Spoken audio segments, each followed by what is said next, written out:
with the frontal lobes. So social cognition. So social neuroscience is a growing field in just neuroscience in general. So it's basically so we have cognitive neuroscience, right?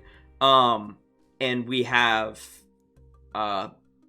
neuroscience, which we take cognitive ideas and we apply neuroscience methodology to them to see what the brain is doing. So it's both a cognitive, mostly psychological thing with a little bit of biology there. Social neuroscience is taking effects that have been seen in social psychology and applying neuroscience to those. So things like attraction, love, group behaviors, racism, stereotype, prejudice, that sort of thing. And one thing you do discuss in mostly in a social psych class is social cognition. So things like the self. Okay, if you've had social psych with me, Dr. Kaiser, or maybe Dr. Fulop in your time here at Eureka, you may have had one of the three of us talking about social psych, and one of the things we do talk about is things like social cognition. So this is a blend course. So this is social psychology, this is cognitive psychology, and we are all going to throw neuroscience into that, right? So that's and again, it's one of those chapters that I thought was just we're going to throw the kitchen sink at all of this. I didn't really feel a connective narrative in all of it. It was just kind of like a smattering of stuff. And so that's essentially what this today's class is going to be, a smattering of stuff. So it'll feel like we disjointedly move from topic to topic. And that's essentially how I made the slides. So there's not really a real connective thread, other than these are how we think in social situations with neuroscience. Boom. That's brain, right? So the brain areas that we are going to talk about, and we kind of have talked about already, have to do with the prefrontal cortex. Okay, prefrontal cortex. So you got the dorsolateral prefrontal cortex, which is the top side, right? Dorsal, lateral, prefrontal cortex. And we talked about what area is in the DLPFC. Say in chat. Let me know in chat. Dorsolateral prefrontal cortex. Let me know in chat. I think this is where chat is. What important brain area is there? First one to answer correctly gets VIP status for the channel! What?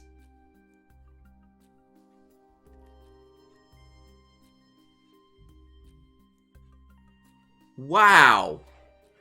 Jesse and Max are not eligible for that because they already are. And technically neither is Katie because she won something yesterday. So, anybody else? What brain area that we've talked about extensively goes in the DLPFC here?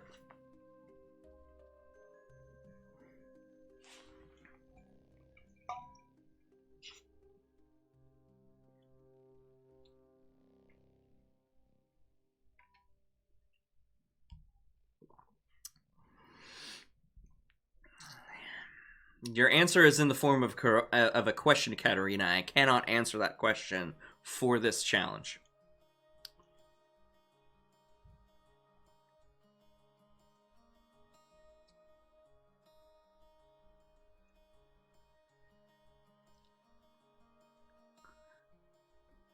You can do it. You can do it. I believe in everyone. I believe in you.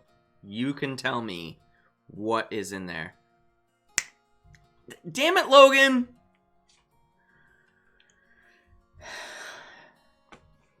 You're not in the class, but I'll give you VIP status anyways.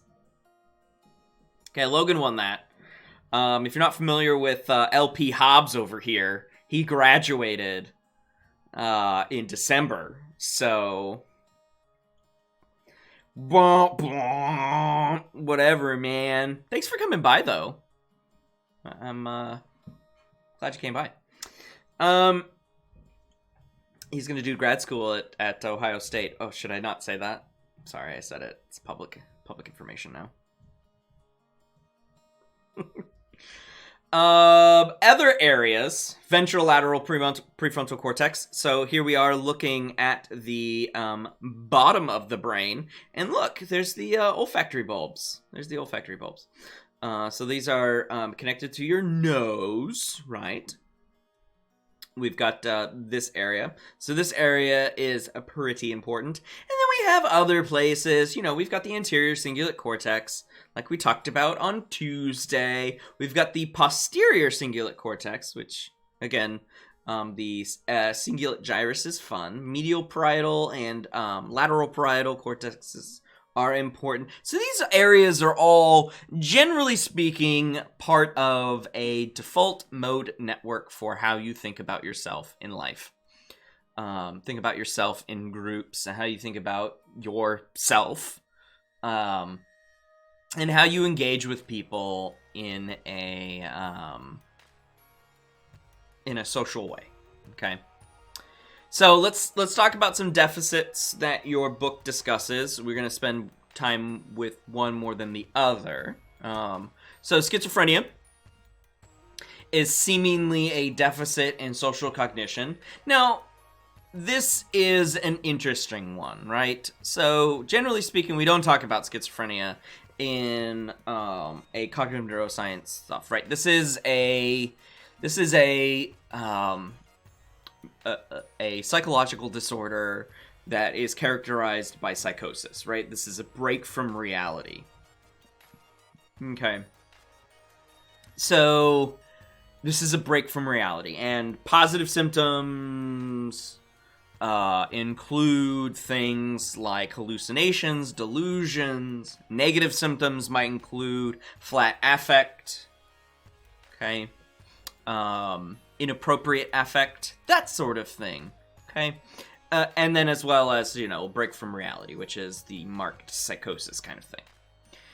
Yes, Julia, you would study it in a class like abnormal psych or psych disorders or whatever, okay?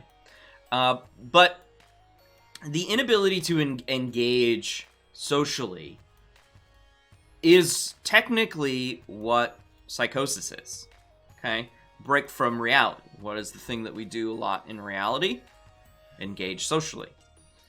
And so schizophrenia is considered a deficit in social cognition. There are, generally speaking, I think 2 or 3 strong theories as to what brings about schizophrenia. On the biological end, it's a deficit in dopamine, okay? And so, and specifically dopamine to those areas that we just talked about, right? And I'm not going to go any more deep into that. One, I'm not a clinical psychologist, and 2, I pretty sure most of you, if not all of you, have had abnormal with Dr. Kaiser. So you probably already have an understanding of schizophrenia, okay? The other one that I wanted to talk about is the autism spectrum disorder. So ASD, as it is referred to in the DSM-5, okay? DSM-5 puts it into a category amongst itself, and it's a spectrum disorder, as it previously was not identified as. It was previously identified as an isolated disorder, clinical diagnosis, but as research has advanced over the last 20-some years in autism, there is considerable evidence that suggests that autistic folks cannot be placed into a single bin. Okay, and so that's why we have this spectrum. And Julia, please, as you are so open with your ASD, please jump in wherever you feel appropriate. Okay. Now, autism, as defined by the DSM-5, this is the DSM-5 criteria, is an impairment of social interaction of at least 2 symptoms that are listed in the DSM, Okay. Qualitative impairments in communication. So we have, I'm not going to list out all of the symptoms because that would be a lot of it, okay? There would be a lot of it. So we have qualitative impairment in social interaction, at least 2 of those for diagnosis, okay? Qualitative impairment in communication, at least 1 from the category. Repetitive patterns of behaviors and interests, at least 1 from this category, okay? Now the DSM-4 said, and then this is the DSM-4, which came out in the 1990s. It is not the DSM-4 text revision, which did not change significantly the autism entry. Okay, so the DSM-4 said delays or abnormal functioning in a social interaction, communication, or symbolic or imaginative play prior to the age of 3. The DSM-5 keeps that 3-year-old age. So the requirement, my apologies, I read that wrong. The 3-year-old requirement was actually removed, okay, in favor of the following statement. I'm reading this verbatim. Symptoms must be present in early developmental period, but may not become fully manifest until social demands exceed limited capacities, right? And those are the impairment of social interaction, impairment of communication, and impairment or repetitive behaviors and interests. Okay. So the reason why 3 was removed is because 3 doesn't necessarily fit with the social demands. Okay. Oh, thank you, Julia. Yeah, you diagnosed until you were 13. Yeah, so there you go. So 3 years old, generally speaking, doesn't fit with many social demands. Okay. And that's where you get the spectrum of higher ability or lower impairment, according to the language here, lower impairment in social interaction and communication, and less repetitive patterns of behaviors. That's why this is a spectrum disorder, as opposed to a single bin that you can throw people in, right? Like, oh, they have major depressive disorder. Plop. No, it's wide-ranging. Social demands are different for every person, and so it's the ability to detect the disorder is on a case-by-case basis. Okay. And I thought that I found a sort of entry explainer from Autism Speaks, one of the larger organizations, public organizations for autistic research, study, advancement, that sort of thing. So Autism Speaks, this is a PSA. Autism Speaks is not a good organization. How so?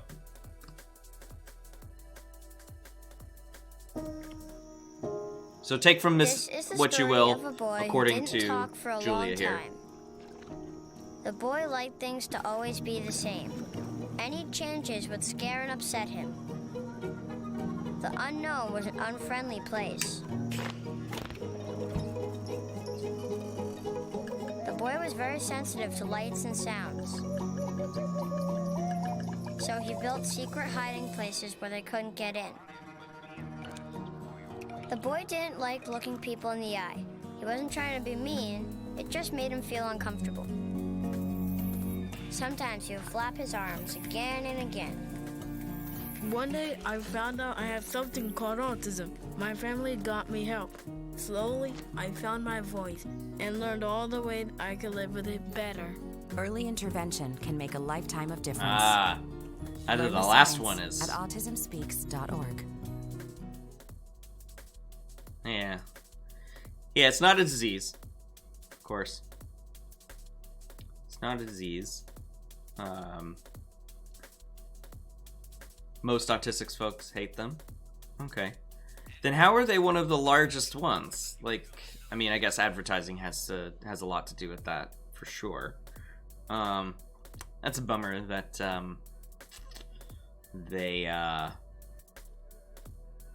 they argued for Andrew Wakefield's research. God. awful. Such a bummer.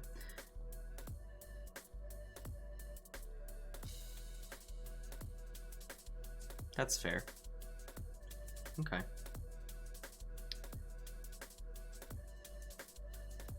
So don't go to Autism Speaks. The real bummer is that the suggestion came from Gazaniga and the people who made the instructor resources for this. So,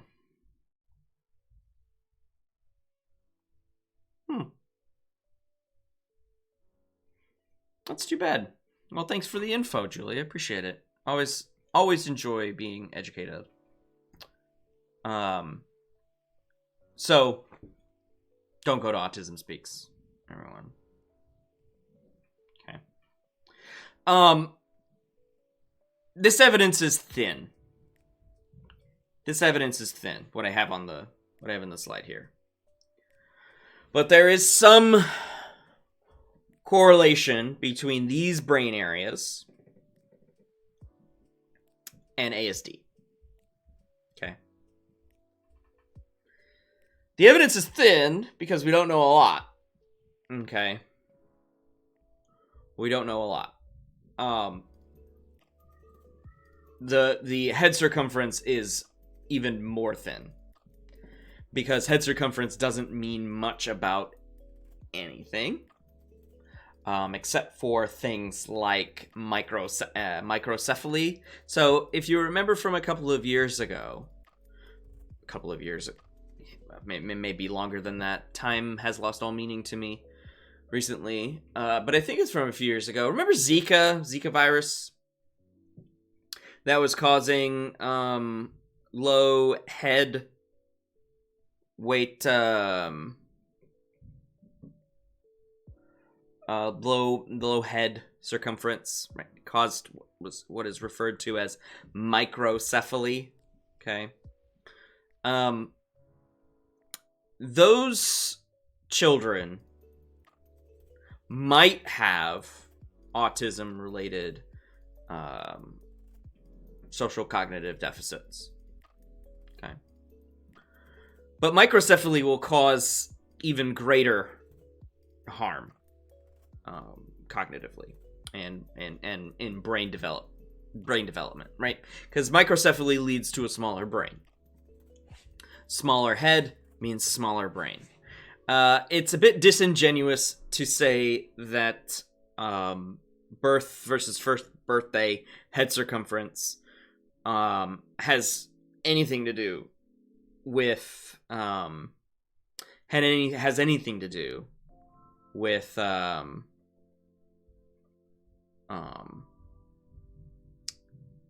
autism from a cognitive standpoint.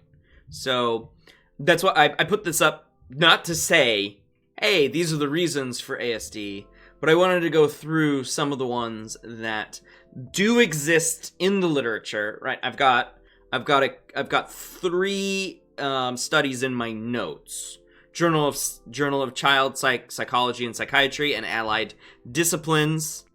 Okay, I've got cerebral from 2011 is cerebral cortex. And then 2013, I've got a study from Brain, a journal called Brain, right? The foul language. I either have to moderate it or I'm making sure that no trolls get in here and say very naughty words. Maybe rephrase your comments, and that'll help. So, we've got there's some correlation with the frontal lobes. There's some correlation with the superior temporal sulcus. I honestly don't know, Julia. Amygdala, cerebellum, hippocampus. And that last one from Brain suggests that there is impaired thalamocortical connectivity in the autism spectrum disorder. Okay, study of functional and anatomical connectivity. So, I doubt it's autism because you said autism in other messages. So, 17 messages were deleted. Oh boy. Give me 1 second.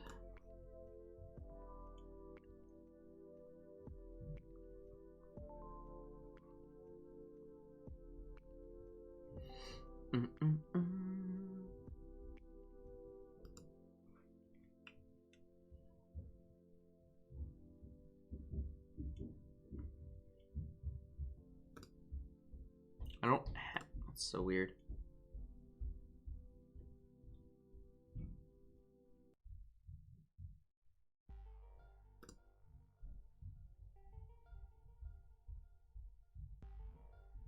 Yeah, you're right. I'll give you that.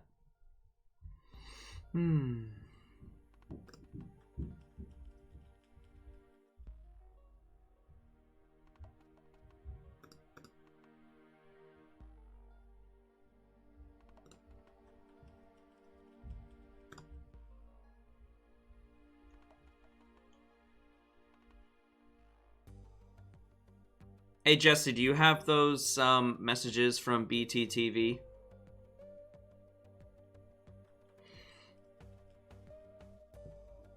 If you could repopulate them in the chat, that'd be great.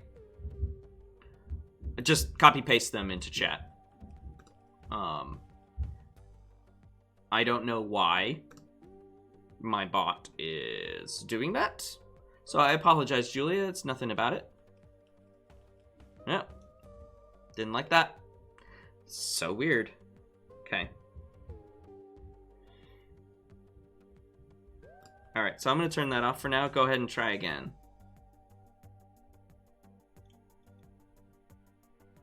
It's annoying.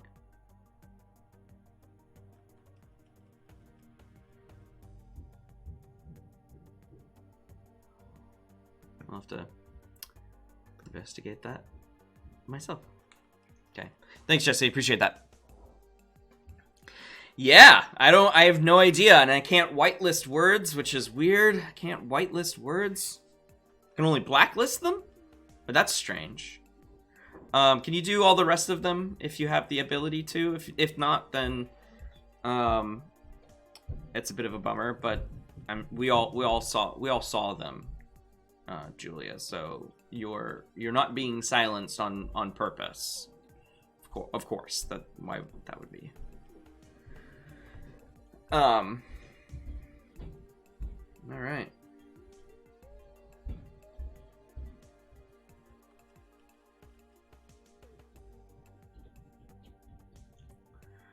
Jesse coming in with the wind here. But to your point, Julia, about having an abnormally large brain or sized head, that's why this is a correlation. Okay. So I don't want to make the suggestion that this is an issue that is easily determined because of brain abnormalities, because it's not. It's not. We don't know a lot about autism. We just know what its effects are. Just like we know about the effects of anxiety, depression, antisocial personality disorder, schizophrenia. Like, we know about these effects. We can observe the behaviors. We are so very far away from determining much of anything about why there are those social cognitive deficits. So, Yeah, just keep that in mind when you read. And I think this extends to a broader commentary on brain research, neuroscience research, imaging or otherwise.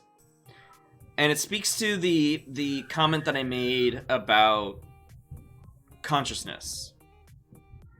And that if you study one thing in the absence of the other, if you study the brain in the absence of the behavioral effects, you're not going to get much information. You're not going to get much information whatsoever. Thank you, Jesse, for doing that. Julia, I hope that you keep messaging about it. I turned off the bot, otherwise Jesse's thing wouldn't work. Putting them in, I turned off the bot for now, or at least I did turn off the bot. I turned off the that foul language thing aspect of it. So yawns. Not everyone has the yawn contagion. Okay. Not everyone has the yawn contagion, but there is some research, not a lot of it. There's some research that folks on the spectrum do not engage in the yawn contagion. What do I mean by that? Well, if somebody yawns in the front of their faces, then they won't yawn themselves. And that is not to say that is not a potentially non-spectrum issue, because lots and lots of people who are not on the spectrum will not yawn as part of the contagion. But enough humans do over the course of, our 100,000-year history that it is a thing. Yawning is a social contagion. Okay. And so what you would expect in a non-spectrum population, so whatever percentage of people who express the contagion, a significant lower percentage of spectrum folks do not express the contagion. That's what the research suggests about the yawn contagion. And so this then brought up work with spectrum folks and mirror neurons. And I haven't really talked about mirror neurons all that much because we are going to talk about them next week with action. So, I mean, as far as the book is concerned, by the time you got to this, you should know what mirror neurons are. So basically, mirror neurons are clustered. The idea behind mirror neurons is that they have evoked potentials when watching somebody do something. Okay. That's why they're called mirror neurons, because you're watching somebody do something like as if it's in a mirror, right? And so if you watch somebody do something, this is obviously engaging in a social cognitive action. If you're watching somebody do something, then you potentially learn aspects of how to do it. Okay, so mirror neurons have a lot to do, according to this group of people. Not everyone is a fan of the mirror neuron idea. And so you have this group of people who are like, yeah, we have these mirror neurons. Most of them are in the parietal cortex and temporoparietal linkages. And so the idea is that you have these mirror neuron networks that teach us how to do stuff, okay? How to manipulate our bodies in the same way that our models manipulate our bodies. So we can learn how to do things without being told how to do things, without having to get verbal information how to do things, right? So that's what apparently mirror neurons are supposed to do. And there is some evidence that bodies of neurons, clusters of cells in the parietal and temporoparietal regions do have evoked potentials. That is, you put, and this is done with monkeys. So you put electrodes in their brain, and you say, and you show them a human hand manipulating a tool, and they'll have those areas fire. And the idea is that the monkey knows that that's a tool that they could use. But if they've never seen a tool, like I'm going to use a pair of scissors to cut paper, monkeys don't use scissors to cut paper. No evoked potential. Okay? So there are limitations to this mirror neuron description. Okay?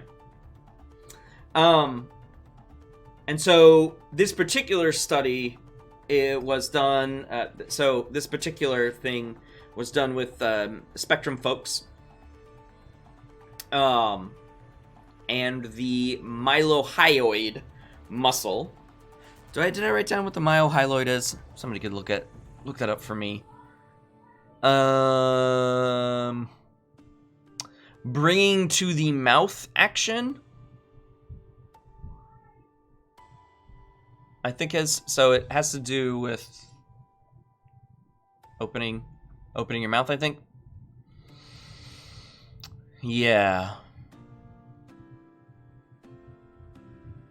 So this was a study that compared what were called typically developing children, TD, versus ASD children. Okay. Now we have panel A here is action execution by typically developing children. That's what TD stands for. And then action execution by ASD children. Okay. And you can see that the action, generally speaking, occurs. There's relatively no difference between this. But the difference then comes with panels C and D, which is watching somebody do the action. And you can see that when typically developing children watch somebody do the hand to mouth and with electrodes placed on the mouth, that the mouth begins to move in typically developing children. But with spectrum children, there is no mouth or muscle movement. Okay.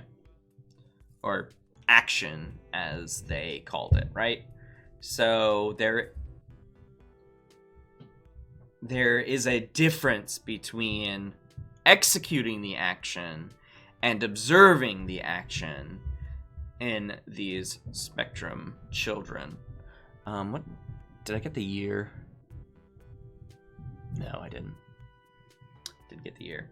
I do not have any information on this study about the quality of autism that these ASD subjects had.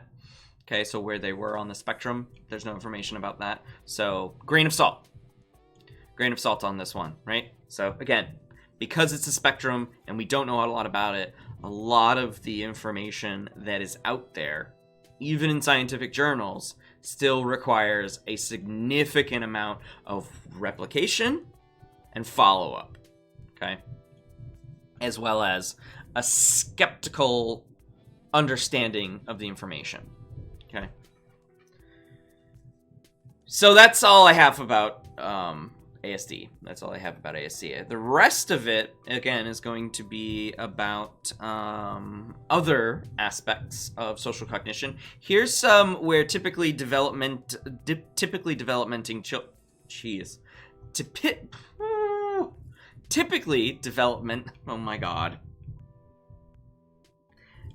developing, there we go, children fit on some of the things that your book talks about, right? So preference for human faces, it's about 4 months. My niece is about 3 months old, but she seems to have a preference for human faces already, so that's cool. Recognition of name. And so if you say a name to a baby, they've heard it enough to where they'll start turning their head in reference to that name. Pointing to something an adult cannot find, that's about 1 year old. Violation of expectations, they will understand when you violate their expectancies at about 15 months old. Okay, so just over a year old, essentially. Passing nonverbal false belief task. We'll talk about that in just a second. So it takes about 17 months before a child will be able to pass nonverbal. Of course, they're mostly nonverbal at 17 months. Physical location affects perspective, 3 to 4 years. Okay, so this is going to also impact how a verbal false belief task is handled. Okay, passing a traditional verbal false belief task is 4 or older, and then ability to represent more than one mental state, which is theory of mind, takes about 11 years or more. Okay, some people don't even reach that. Okay, so we'll talk about theory of mind. Whoops. So, switching gears again, because I said this is where we switch gears quite a bit. We have the self-reference effect. If you've had social psych, you've probably heard about the self-reference effect. Okay? The idea behind the self-reference effect is you ask yourself questions to determine who you are, what your personality traits are, what you like, what you don't like. You ask yourself questions. Okay? So, are you adventurous? Yes or no? Are you extroverted? Yes or no? Are you unorganized? Yes or no? Is the president thoughtful? Yes or no? I swear I didn't make these. Is the president stern? Is the president happy? I am not entirely sure why they decided to choose the president. But here are how this then gets broken down. So the idea behind this guy like making a chart here is you can answer these questions about yourself because you can easily find instances of whether you are or you aren't a given trait. Okay? Because you have the ability to remember these things quite a bit better. All right? Whereas for other people, it takes a significant amount of thought and interaction with those other people to figure out who they are, right? Okay, so stern, you can see that by observing them. But you don't know if they're thoughtful. You don't know if they're happy. You're not in their head. You can answer those questions about yourself because you're in your head. You cannot answer those questions about another person, okay? So that's the self-reference effect. It's how you know yourself, okay? And the areas that are associated with knowing yourself, unsurprisingly, are the prefrontal cortex, as well as areas of the temporal cortex, and specifically the lateral temporal cortex and infratemporal cortex, okay, in the inferior portion, right, the underneath part, because you categorize yourself, and so that stuff is seemingly stored here, okay? And then you have in the junction, so being able to understand those words. So those are activated because you need to be able to comprehend them, right? That's Wernicke's area. That's what this area is, and the angular gyrus. So those are indicated. And then you have all of the regions of the frontal lobes that we discussed on Tuesday. And then inside here, the PCC, so that's the posterior cingulate cortex, the retrosplenial cortex, which comes back and around the basal ganglia, and then what's called the precuneus, which is which is a small part of the medial parietal cortex. Medial parietal lobe is what I'll say, right? So we have these areas that are active in PET scans and fMRIs when you are doing a typical self-reference effect, which you just saw on the previous slide, right? Asking questions about yourself, yes or no, yes or no, yes or no. Asking questions about other people, yes or no, yes or no, yes or no. So the self-reference effect is where these areas are active, but then if you're answering questions about other people, these areas then are not active, and other areas are active, okay?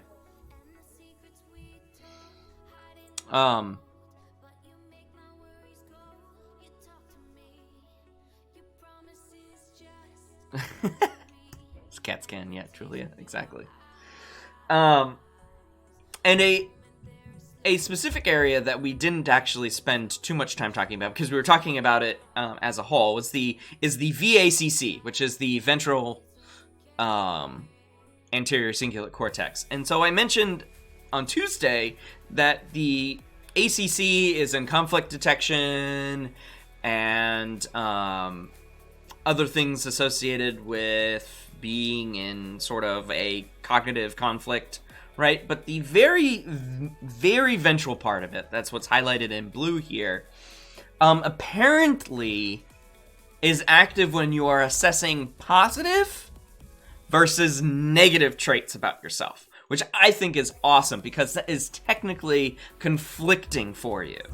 Okay? So again, your conflict, your siren is going off when you see a question about being talkative. Well, we know that being talkative isn't necessarily socially desirable, right?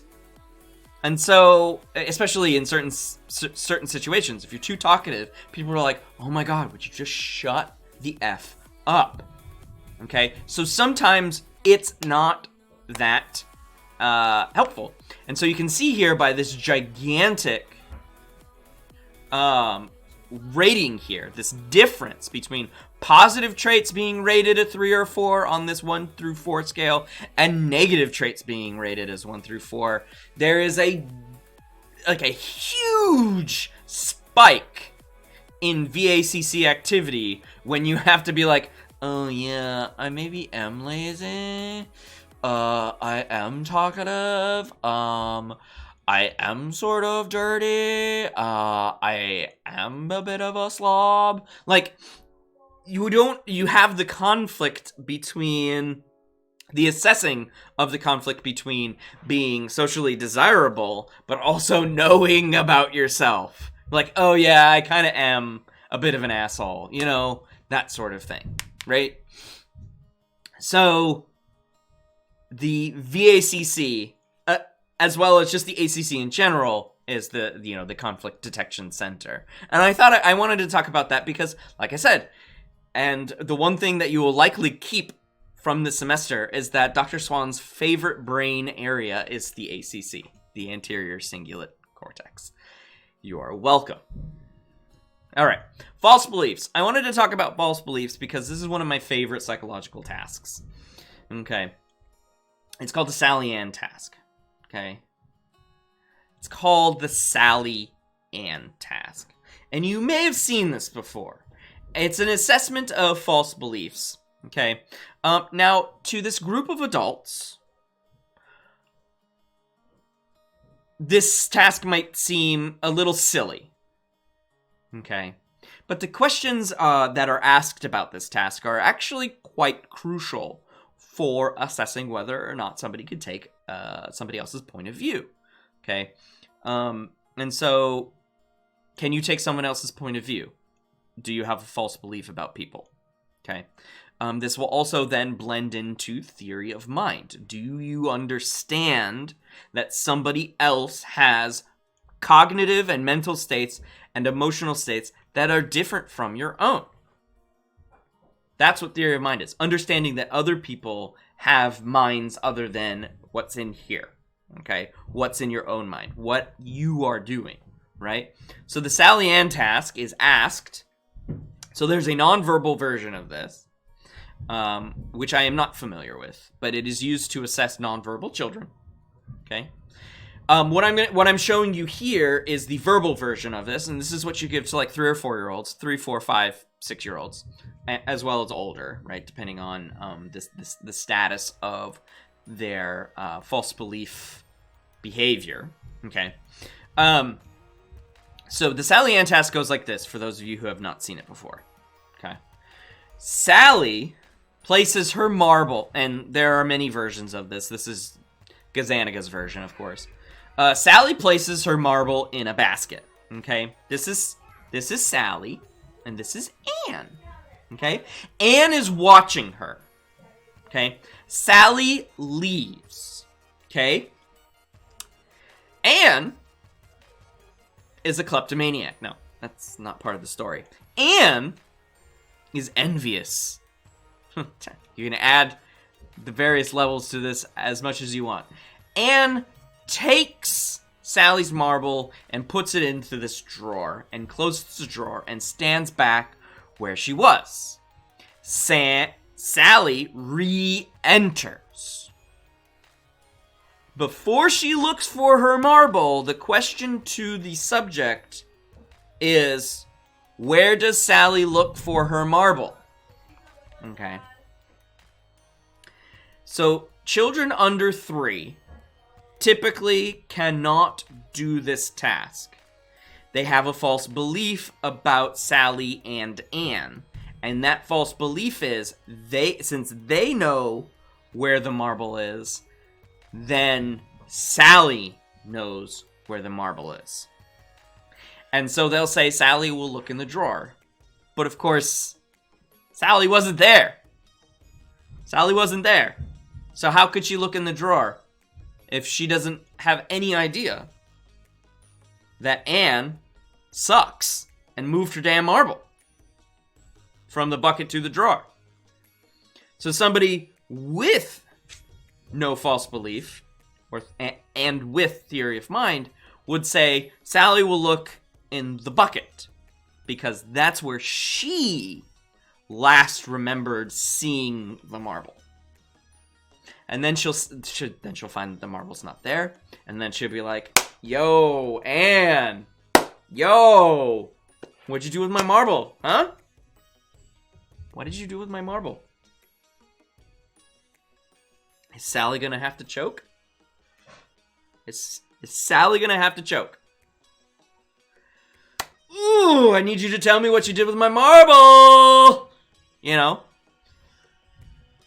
See, that's what somebody who's done this task a lot would say. I'm about to... Violence! Violence is not the answer. Although, you know. If it was Anne's prized marble, maybe she would feel violent about it. Sorry, I just finished watching American Psycho. Yeah, Anne's like, I don't know what happened to your marble, Sally.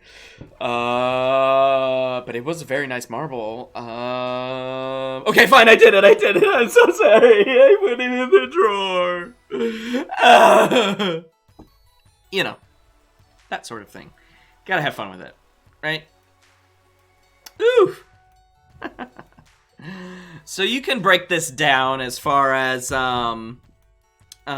additional things where you can assess humans with this. So this task that is described is on page 587 of your textbook. Okay.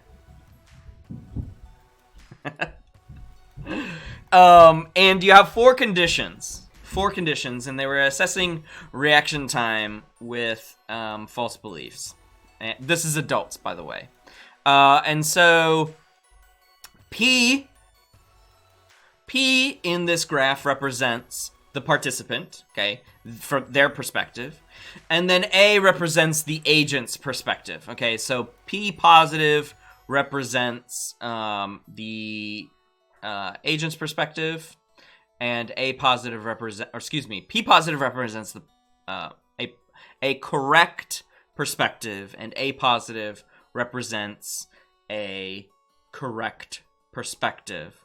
So having the belief, not having the belief. When they are aligned, these are true beliefs. When they are not aligned, when there's P minus A plus or P plus A minus, these two are false beliefs. So what are these things? What are these scenarios? So scenario one is that so the conditions are mentioned in the text. So if you want more context, you go back to the text and read that. So scenario one is that the ball stays behind the screen while the agent is watching, and after the agent leaves, the ball stays put. No false belief, right? So the participant knows that the agent saw the ball not change, okay?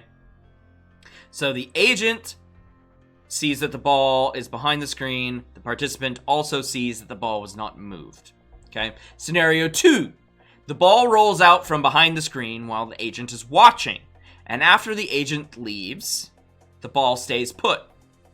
Okay, so the participant sees the ball leave, and roll away, and so does the agent. The agent sees the ball roll away. Agent leaves. Ball stays where it had rolled away, comes back, nothing had changed, right? So those two things are true beliefs, and yet, look at the reaction time on whether or not the participant knows that the agent knows that, okay? So this reaction time is based on the agent's belief, not the participant's belief, which is crazy, right? So we have P minus and P minus and A minus, right? This is a true belief. Whereas scenario 3 is the ball stays behind the screen while the agent is watching, the agent leaves, and then the ball rolls away. So the agent will hold the false belief about the ball, which is like, you're like, what? Why would the agent have a false belief about the wall? Well, it's because the agent does have a false belief about the wall. It doesn't know the ball rolled away. The participant does. But the agent doesn't know that the ball rolled away. The last scenario is the ball rolls out from the screen while the agent is watching, but after the agent leaves, the ball returns to its position behind the screen. Again, the agent's going to hold a false belief that the ball should be somewhere else other than behind the screen. And so the information you get from reaction time here suggests that the participant's reaction time is actually influenced by the agent's belief. So whether it's a plus or a minus here, okay, rather than the participant understanding from their own perspective. And so you can assess adults on this and determine whether or not they have theory of mind. Okay. Another way that theory of mind is assessed is through eye gazes, okay, and intentional eye shifts, okay. So we have this really creepy computer face, okay, and their job is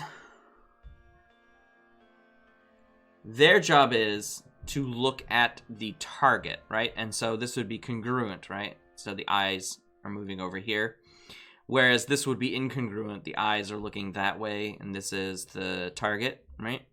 And so intentional eye shifts activate the superior temporal sulcus, okay?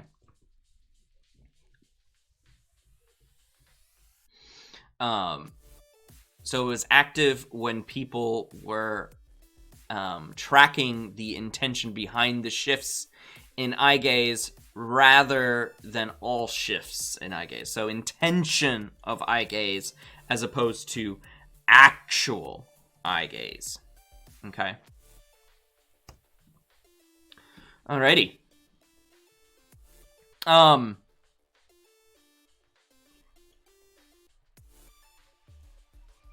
What else did I want to say? Oh yes, the right temporoparietal junction, right, or the superior and the superior temporal sulcus has a lot to do with theory of mind. So you give people a false belief sample story or a false photograph sample story, and you will see that the TPJ, the right TPJ, temporoparietal junction, is active when people need to compare false photographs versus false stories. Okay. So what does this mean? Broadly speaking, it's the area that's active when you are forming impressions of people that you are looking at. So aspects like body sensations, body language, physical appearance, what their thoughts might be. Okay. These are all formed when you do first impressions with people. Okay. I'm not going to go through this experiment. I don't think it's necessary because I do want to finish. I'm going to skip that. I do want to finish with what's called neuroeconomics. You've seen the trolley problem before, right? There are so many trolley problems out there. One thing that is enduring about life is this trolley problem. Okay. So if you've never seen the trolley problem before, I've got two scenarios that you give people, okay? One scenario, I'm actually going to do B before I do A. So we've got a runaway trolley on a set of tracks, right? And you've got a bridge over a switching station, okay? Or a switch, a track switch, right? Can either go straight or it goes here to the side. It's runaway trolley, the brakes don't work, the driver's like, oh my god, what do I do? And you are a helpless onlooker. Now, I like what they did with this particular one, because the one that I've used before has to do with people tied on the tracks, like some, like, evil villain. These are just, rail workers. These are rail workers, who are unaware of this runaway trolley hurtling towards them. There are 5 of them, right?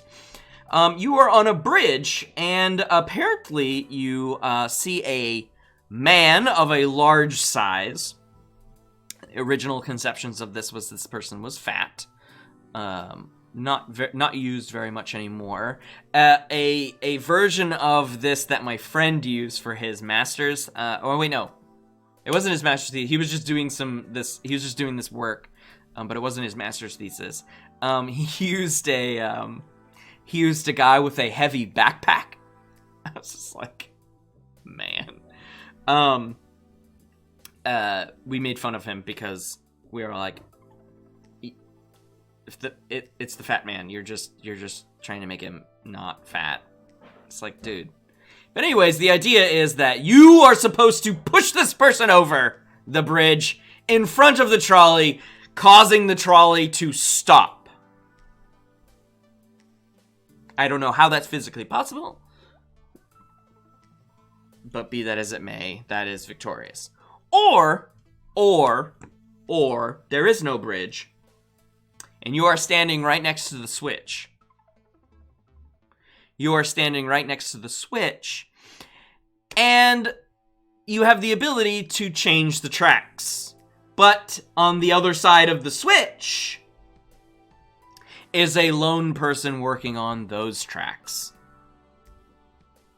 So the idea is, what decision do you make? Do you kill one person, or do you kill 5 people? Okay.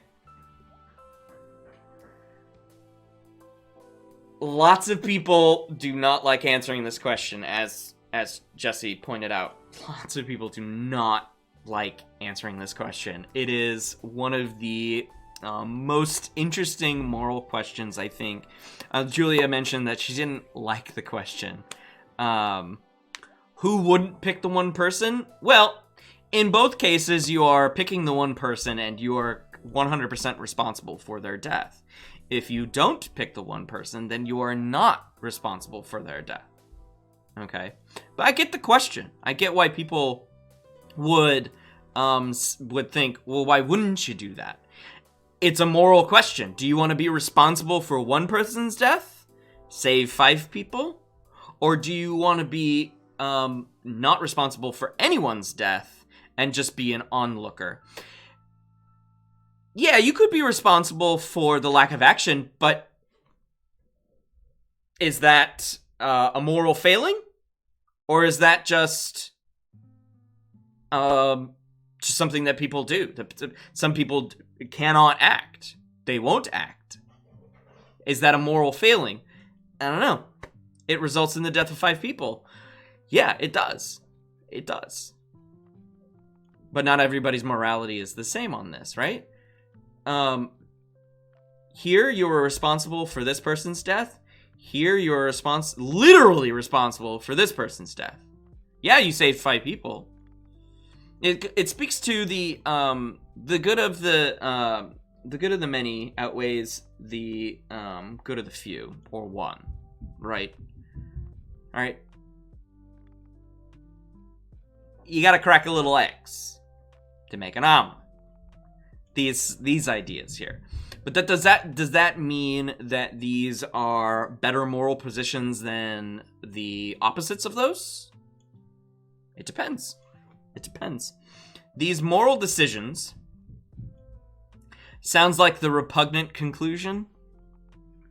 I don't know what you mean by that, David. I don't know what you mean by that. Either one, I think either one sucks, right? Inaction versus direct action sounds sucky.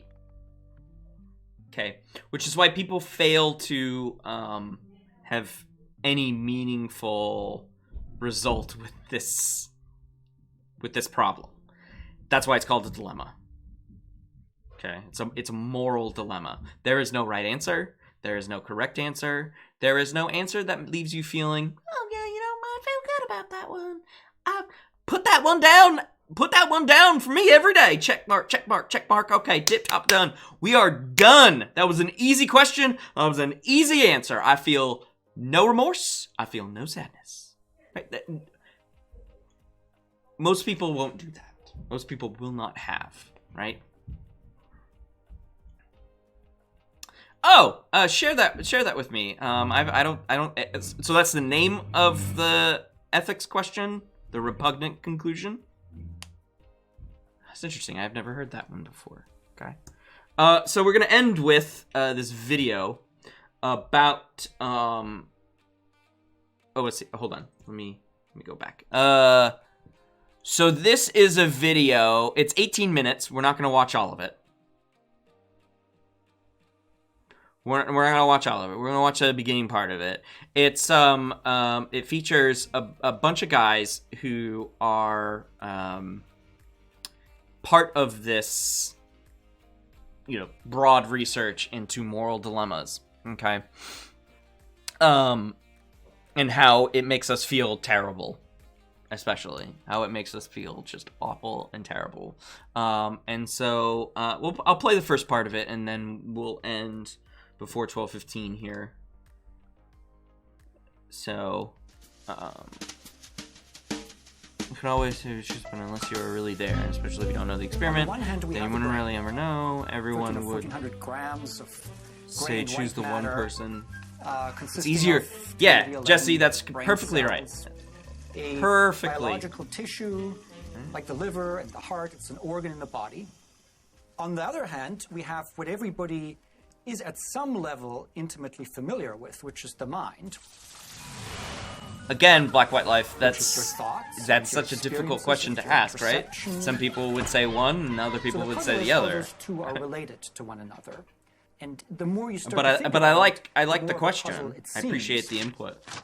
Also, I appreciate the follow. If you open a physics book, it doesn't say anything about dreams. It doesn't say anything about pain and pleasure.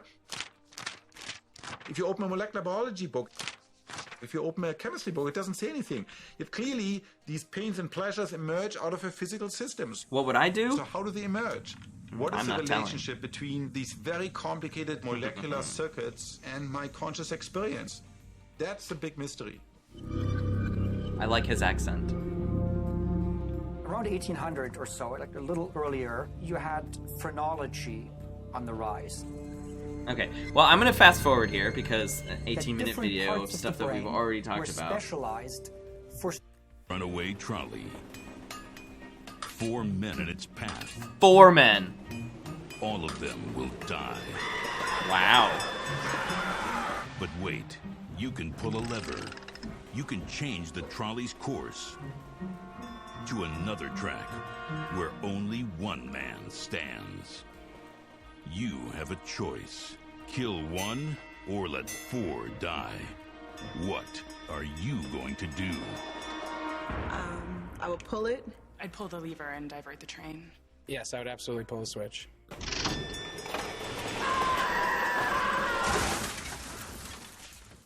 Most people say, yes, that's a morally right thing to do because what you're doing is essentially the utilitarian thing. That means having 1 person die isn't as bad as having 4 people die. Or 5. Absolutely. You're saving 4 lives. There's another equivalent scenario. Same situation. runaway trolley. 4 men will die. But this time These you're guys. on a bridge, and there's a man there. He's fat.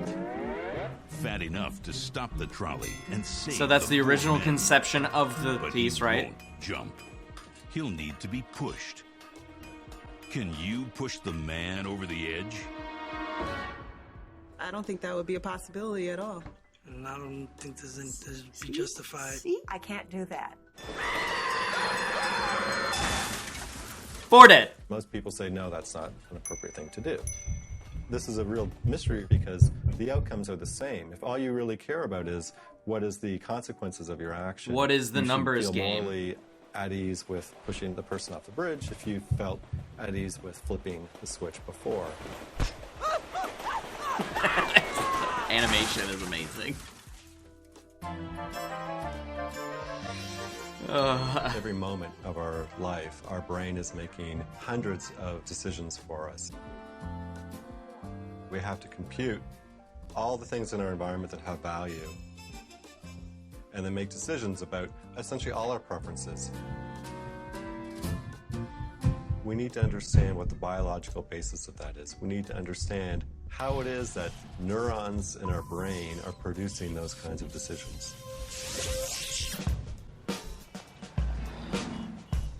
Economics begins with the understanding that our desire is essentially infinite and the resources are finite. And so we have to make a decision. Neuroeconomics is basically trying to combine the powerful mathematics of economics with the careful observation and nuance about human nature in, say, psychology. We're interested in how emotion influences economic decisions and how we can measure that and understand it. So this is the neuroeconomics Imagine how great it would be to be able to idea, go to the right? floor of the So New York this is Stock putting that Exchange together. and simultaneously measure brain activity with lots of traders at the It's same time. a crazy field. But just like social cognition, it's worth mining, right? And a lot of these decisions have to do with moral decision making and the associated brain centers. So oxytocin is a hormone slash, I'll just call it a hormone, is a hormone that generally brings us an affiliative bond with people. It gets released when women are lactating and or have just given birth to make those bond connections. We get a release of it when we hug people, when we embrace people. It also has a calming effect. It calms us down. Okay.